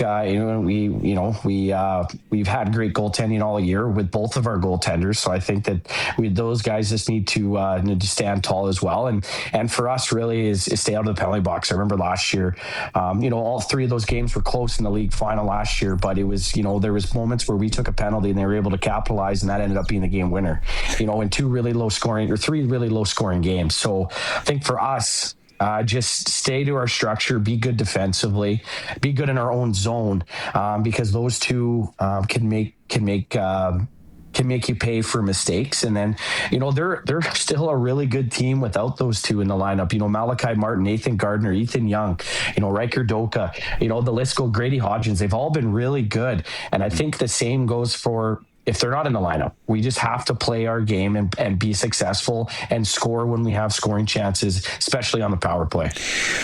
Ardenn, do you think home ice is really a factor in this one? When I watched Moose Jaw play the one time, I couldn't really tell the first line from the third line apart. They were just forechecking, they were banging, they were all over it. Is the last change going to be that much of a factor? Maybe with Liam and Maddox in the lineup, and then just the atmosphere as well. I feel Moose Jaw just down the road, they got guys that have played here and they're from the area. I don't know if the atmosphere is that much of a factor for either team here. Yeah, with the travel as close as it is, expect big crowds from either side and either barns, right? And you mentioned the depth on the lines for Moose Jaws. It makes it tough for matchups, but that's the same way for the Pat Canadians, right? They've had three really solid lines that they roll through when Schultz and Pugh are out of the lineup. And when you add those two players in, it almost gives an extra three players on the ice, because it's a whole extra fourth line that has as much depth as the rest of the lineup when those two guys are out there. So as long as we don't shatter any more plexiglass corners in Regina, home ice advantage should be okay, but it's dangerous. We've had to add the PA guy come up and say, hey, youth hockey teams, this has happened too many times. We can't break another plexiglass in the corner. There's already a segment that's a foot lower than the rest of it, because that's all we had for replacements. So Yeah, I heard them. They're on Facebook Marketplace looking for some new plexiglass, and the security that they have at the Cooperator Center. We've all seen it. Like, you don't want to mess with that stuff there for a number of reasons. Okay, I want to go around the horn here, and JD, going to put you on the hot seat first, since you're the visitor. Kind of. I need a prediction. Oh, I had a feeling that this was coming, and I was trying to think about what I wanted to say. You know what? I think that this is. We have half of our team is returning from last year. The team players that experienced that heartbreak in Regina in Game 3. You know what? Obviously, with me supporting the team that I call games for, I'm going to say Moose Jaw in 5. All right. Ardenn, I know I can pretty much put down here what you're going to say. Fire away. I'd be fired live on radio if I didn't back the Pat Canadians. And you know what? I'm going to match the sentiment of 5 games. I think there's no better way than this series to end in 5 games. It was a regular season series split, really, in wins and losses. You can get a little technical, and the OT losses are not a point here or there, but it was a split win and loss in the regular season, and lots of those games went to OT. And I think what could be a better scenario than having the 2 top teams in the province and arguably 2 of the top teams in the entire nation going at it for 5 full games plus some OT ice. Well, and then we get to see them at the regionals in 2 weeks again, regardless. So, okay, last prediction, over under 0.5 panes of glass in this series. Anybody want to touch that action? I'll take the over. Every day of the week I'm taking the over. Please, no. We don't need any more late nights. Listen, I start work at 4 a.m. I don't want as much as the next guy, but I'm a man of facts. Yeah. I joked, and there's going to be so many people people there again. I took the picture last year from the one corner. People were like, is that really the Sixer? I'm like, yeah. Like, it's busy when Real puts 2 bartenders on. So I'm expecting that again this weekend. I'll be there tomorrow night, boys. Thanks for doing this, both of you. And we'll have to regroup. I don't know if it's during this series, but before regionals for sure. Thanks for taking time today, guys.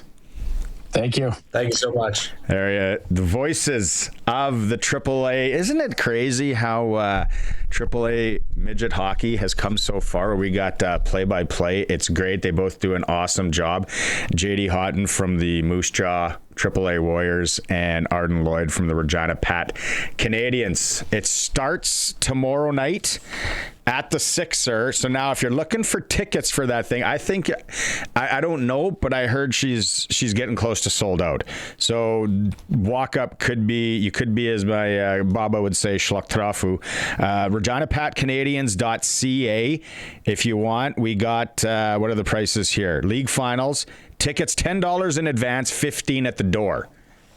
10 in advance, 15 at the door. Go online, bombard them with questions, and maybe pick up a few for your friends that are not going to be able to do it. You can also pick up the West Regional ticket packages while there. $70 for all 7 games, or $20 each, or $25 for the final. So you might as well buy the 70 pack and be in the mixer for all of them. Looking forward to it. If you're a hockey fan and you didn't go to it last year, it's awesome. And the hockey is so good. They're so fast. They're so skilled. Moose Jaw's big, tough, mean. Pat Canadians, yeah, they buzz around the ice. It's going to be awesome. We're covering it here because we're the home of local sports in Saskatchewan. We're streaming through our YouTube channel at sportscage.com, and we're on 620 CKRM. Luther Gymnasium tonight, 7 p.m. Girls City Final basketball. The boldest at Miller, if it's anything like the boys last night, where Miller defeated Sheldon 71-70. You might want to be there. If not, go watch ice hockey. Regina Pats hosting the Brandon Wheat Kings. Pre-game show right here on 620 CKRM starting at 6:30. Moose Jaw, big game in Swift Current. They need that. And the other Saskatchewan teams, Prince Albert, needing points. And the Blades, visit there. SJHL playoffs start tonight in Yorkton. The Money Men are in town, 7 p.m. Estevan at Flin Flon, 6:30, because they're on the weird Manitoba time. Melfort's at the Battleford Stars, 7:30, and Weyburn travels to Nipawin for 7 p.m. Women's World Curling Championships in Calgary. Australia, Canada. It was Canada 11-2. They improved to 9-2 record-wise. They take on Japan tonight. SportsCage.com poll today. Which SJHL team is most likely to pull off a first-round upset? Vote at sportscage.com. Braden Birnie's his name. He's a local kid from Weyburn, Saskatchewan. Nice little hockey career coming off Alaska Fairbanks, and then some pro. Dave Thomas had a chance to catch up with Braden. We head out on the Western Pizza Guest Hotline. We're pleased to be joined by the pride of Weyburn, Saskatchewan, and the newest member of the Rapid City Rush of the ECHL. Braden, Birnie, welcome home, albeit virtually in here in Regina. What's your life been like the last little bit, sir? Oh, Dave, yeah, it's been crazy. Kind of hard to explain briefly. It's been a little bit of everything. Obviously, end on a high note in Alaska there with the tournament win for the Independent Cup, and then getting on the move and heading back south to South Dakota. So it's been a whirlwind, but very fortunate for the path that I've been on recently. It's been awesome. Now, as mentioned, hometown is Weyburn. You grew up playing minor hockey in Weyburn, went and played some U18 AAA with the Regina Pat Canadians, went with the Weyburn Red Wings over to the MJHL to wrap up your junior career. Then you go the NCAA route. You're up in Alaska, and now I say you're playing professional hockey. Let's maybe go with smaller chunks of time. If I rewind to the start of this month and I say, hey, congratulations, Braden, you're going to go ahead and score a goal with 1.1 second left to send a game to overtime and then assist on the cup winning goal for your team in Alaska, and then you're going to sign an ECHL contract, what would you have told me just back on March 1st? Oh, yeah. I don't think I'd probably believe you. It's kind of hard to believe when you say it like that, and it's happened so quick that I haven't really had time to think about it, to be honest. But I think when I do have some time to digest what's going on and how fortunate I've been to go through all this recently, I'll really appreciate a little bit more. And I just know everybody back home too, and all teammates and friends and family have probably enjoyed it just as much as I have. So to be able to share with them and the recent success is amazing, and I guess that's why we do it. That's the beauty of sports, and I've been fortunate enough to be on quite the ride recently, so it's pretty cool. Braden, Birnie, the Rapid City Rush of the ECHL are your new team. Wearing number 4, I'm not sure if you want to comment on that jersey number just yet, but you are an affiliate of the Calgary Flames. Tell me a little bit about what this professional experience is for you. Is it purely an opportunity to prove to others what you can continue to do? Yeah, I think that's exactly it. It's pretty cool to hear that I'm a part of the Calgary Flames organization. I got lots of friends and family that are big Flames fans, so to be able to go home at the end of the year and share this experience with them and share the pictures and whatnot with them is pretty cool. So I think part of it is I would be remiss probably if I didn't take this opportunity and be able to say that I played pro hockey, and not that it's the end for me, but it's a cool step. And I always said that I wanted to try and make some money playing hockey at some point in my life. So I can check that one off and see where it'll go. And it's been pretty cool so far to share with everybody. Tell me about that experience then in Alaska. It's a long way from Weyburn, Saskatchewan, or Steinbach, Manitoba, and I can't imagine how intense it would be becoming a student athlete after maybe you hadn't attended a lot of school during your junior hockey days. Yeah, it's an adjustment for sure. Nerves. I talked about nerves earlier. There was a ton of nerves going into that. I mean, obviously it's a super high level of hockey that you're adjusting to, and the school was not easy to start with either after taking 3 years off. So it was hard to manage at the beginning for sure. I feel like it was a little bit easier living on campus my first year, being around there, getting to meet people, getting to know people, practicing every day. It's intense practices, and going to 3 different in-person classes every week was a little bit different too. So I think as time went along, it got a little bit easier, and kind of getting thrown right into the fire was good for me. And I think that as I went along, I became more comfortable with it and learned how to have a good routine, and that was good for me. Do you reflect on your journey at all, or is it too soon? You're still going down the path, right? Like, just thinking about where you started in Weyburn to the places in the U.S. that you were competing most recently in the NCAA, to maybe hearing the American national anthem before your first pro start this past weekend. Yeah, it's crazy. I'll be able to. My dad always says he's going to write a good book one day, but I might have to have a chapter or 2 in that one too, because definitely seen some places and got a lot of stories to tell. So been a little bit everywhere, and I think that's a cool part of Alaska. You travel so much, and with the independent schedule, you see so many different places and play so many different teams every year. So gonna have to go through one day and check off all the different states that I've been to, because they're definitely piling up now for sure. I know your parents and brother are very proud of you, Braden, Birnie.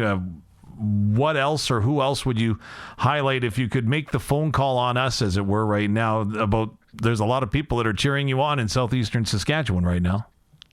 Oh, totally. I mean, there's a long list of people that have been a part of my journey and my development, and so many people that I'm lucky enough to share this with. And I know just the number of texts that I've got over the last week or so, or my parents have got texts from people, and just people checking in, watching the games, following along, different coaches from the past, and just the city of Weyburn in general.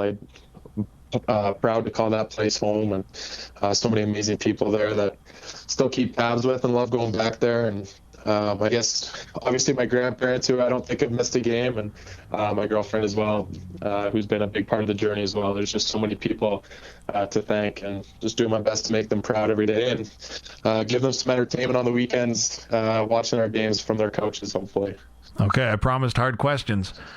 Who's the best golfer in the Birnie family, and does Dad still drag the ball out of the trees when he overshoots the green on the 7th hole in Weyburn? Yeah. Oh, that's awesome. Yeah, it's definitely him. I wish I could say differently, but yeah, it's always been him and it probably always will be, but one of these days I'll get him. But number 7, that's awesome. There was a few rounds played there. Braden, congratulations on your success. It is very incredible. I think it's probably the best adjective that I have when we followed your career. And like I said, I got to be on the ground floor for a bit of it. And now seeing you in the pro ranks with the ECHL and the Rapid City Rush is very, very cool. Congratulations. Continued success, and just keep going.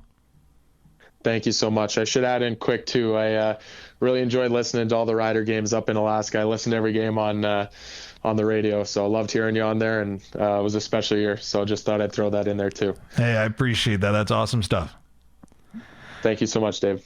Rapid City Rush forward, Braden Birnie, of course, hometown Weyburn, Saskatchewan, joining us on the Western Pizza Guest Hotline here on the Sports Cage. We're going to take a break and come back with more. This is the Sports Cage on 620 CKRM and streaming at sportscage.com.